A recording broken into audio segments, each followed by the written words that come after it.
चलिए जी चलते हैं उत्तराखंड और आपको भी ले चलते हैं हमारे साथ साथ। नमस्कार जी दोस्तों, मैं उपासना बलोदी अपने ब्लॉग में आपका स्वागत करती हूँ।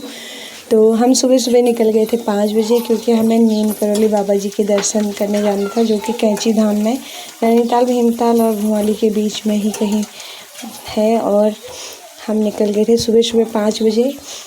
और यहाँ से दिल्ली से निकलने के बाद बाहर का मौसम का नज़ारा कुछ ऐसा था, जो कि बादल लगे हुए हैं आज दिल्ली में भी थोड़ा बहुत। और हम निकल गए थे सुबह सुबह, हमें सूर्य भगवान के दर्शन भी हो गए थे। मेरे बेटे के समर वेकेशन स्टार्ट हो गए हैं, यानी कि सभी बच्चों के स्कूल की छुट्टियां आजकल चल रही हैं। बच्चे सब घूमने निकल गए हैं। हम भी हर साल उत्तराखंड निकल जाते हैं बच्चों के वेकेशंस एंजॉय करने के लिए। तो यहाँ से हम दिल्ली से तो निकल गए हैं, और घर जाके थोड़ा मम्मी पापा को भी अच्छा लगता है। बच्चों के दादा दादी नाना नानी सब वहीं रहते हैं, तो वो थोड़ा एंजॉय कर लेते हैं। और साथ में दादा दादी नाना नानी भी एंजॉय कर लेते हैं, क्योंकि उन्हें भी अच्छा लगता है कि बच्चे कुछ टाइम घर आकर हमारे साथ टाइम स्पेंड कर रहे हैं। आज दिल्ली का मौसम भी कुछ अच्छा था, बादल लगे हुए हैं, क्या पता शायद बारिश हो जाए। अगर हो जाए तो ये तो बहुत अच्छी बात है दिल्ली के लिए, क्योंकि यहाँ बहुत हीट वेव्स आ रही हैं, बहुत गर्मी हो रही है, बहुत उमस हो रही है। और यहाँ से हम सुंदर नज़ारे लेते हुए पहुँच गए। आगे वन आने वाले हैं, बहुत सुंदर सुंदर जंगल, जिनका दृश्य मैं आपको दिखाऊंगी।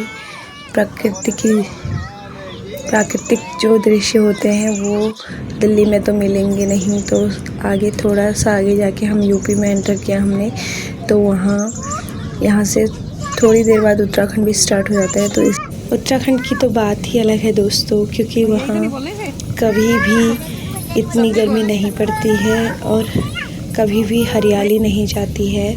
तो हमने उत्तराखंड में एंटर कर लिया है। ये देखिए कितना सुंदर है हमारा उत्तराखंड, कितनी हरियाली है यहाँ।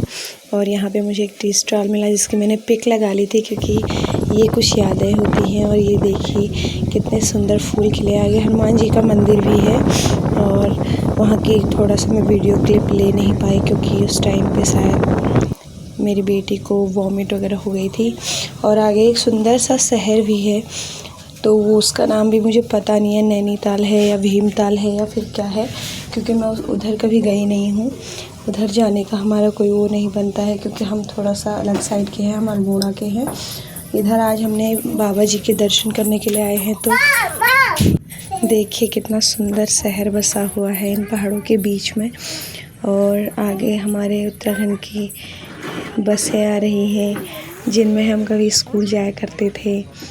इन बसों से और स्कूल की ओर जाया करते थे। 2 रुपये हमारा टिकट 2 रुपये होता था उस टाइम पे। जब हम स्कूल जाते थे तो हमें स्कूल के बच्चों से 2 रुपये लिए जाते थे, तो मैंने उसकी भी क्लिप ले ली। यहाँ पे हनुमान जी का मंदिर, आप उत्तराखंड में कहीं भी जाएंगे रोड पर आपको मंदिर ही मंदिर मिलेंगे।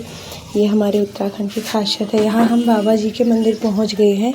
नीम करौली बाबा जी का मंदिर जो है नदी के बीचों बीच है, बसा हुआ है बीचों बीच। नीचे नदी है, भक्तों की भी खूब भीड़ लगी थी, क्योंकि यहाँ की जो ये देखिए नदी है, और नदी के बीच में ही भगवान जी बसे हुए हैं। और जो बाबा जी हैं, माना जाता है कि वो हनुमान जी का ही रूप है। वो हनुमान जी के परम भक्त थे। और ये देखिए इतना सुंदर नज़ारा यहाँ का। आगे की बात आप मेरे बेटे से सुनिए।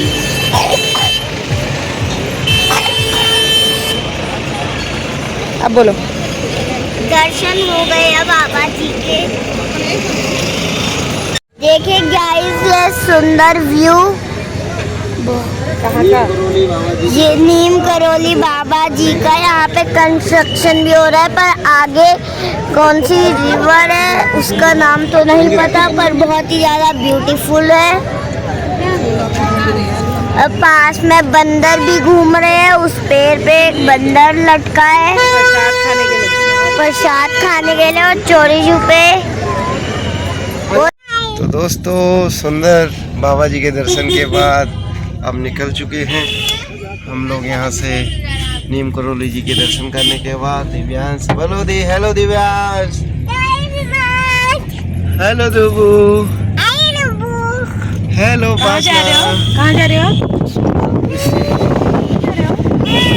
तो दोस्तों बाबा जी के दर्शन करने के बाद हम निकल गए हैं अपने घर के लिए। हमने खाना वाना यहीं खा लिया था और अब निकलते हैं घर को। बच्चे बहुत थक गए थे क्योंकि आज हमारा सफ़र बहुत लंबा हो गया था। इतना लंबा सफ़र हमने कभी किया नहीं है। खाना भी हमने बाबा जी के दर्शन करने के बाद ही खाया था क्योंकि हम सुबह भूखे आए थे। बच्चों ने नाश्ता वगैरह किया था। तो निकलते हैं अब अपने घर को सीधा। बच्चे बहुत थक गए थे क्योंकि उन्हें वॉमिट वगैरह हो गई थी और फिर भी बच्चे तो बच्चे होते हैं, वो एक्टिव हो जाते हैं थोड़ी देर में। आगे मार्केट में मिली मुझे ये उत्तराखंड परिवहन की जो रोडवेज बस होती हैं, इनमें हमने कभी सफ़र किया है और इनके साथ बहुत यादें हैं क्योंकि हम भी यहीं से निकले हुए हैं। और बेटी जो है मेरी बहुत चंट है, वो थकने के बाद भी जो है आराम से मस्त होकर खेलती है। उसका कोई मतलब नहीं है, जबकि उसे बहुत वॉमिट हुई थी रास्ते में।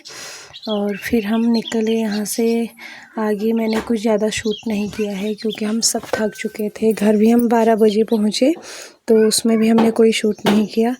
घर पहुँचने के बाद रात को हम जब 12 बजे पहुँचे तो खाना वाना खाने के बाद हम सो गए थे।